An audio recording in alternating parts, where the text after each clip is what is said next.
আমরা আমাদের দেশ নিয়ে যত উদ্বিগ্ন, এদের আরো টেনশন বেশি।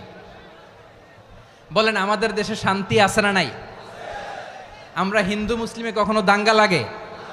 আসতে বলেন কেন লাগে? ওদের পূজা পার্বণে আমাদের মাদ্রাসার ছেলেরা যে পাহারা দেয়, চিল্লায় বলেন ঠিক কিনা? আমাদের তাফসির মাহফিলের সময় ওরা ডিস্টার্ব করেন, ঢোল বাজায় না।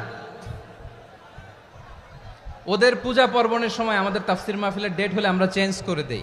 সুবহানাল্লাহ, কি সাম্প্রদায়িক সম্প্রীতির রোল মডেল। আর ওই বাংলাদেশের ব্যাপারে তারা অনেক ডিস ইনফরমেশন ছড়াচ্ছিল।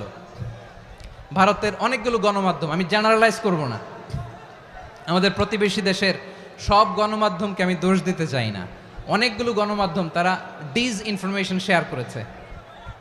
ডিস ইনফরমেশন আর মিস ইনফরমেশনের পার্থক্য আছে। মিস ইনফরমেশন না জেনে ভুল বুঝে একটা মিথ্যা বা ভুল তথ্য ছড়িয়ে দেয়া, এটার ক্ষমা আছে, এটার কি আছে? আর ডিস ইনফরমেশন মানে ইচ্ছা করে, প্ল্যান করে, ম্যাপ করে, ছক এঁকে মিথ্যা, গুজব, রটনা সোশ্যাল মিডিয়ায় ছড়ানো, এটার ক্ষমা আছে?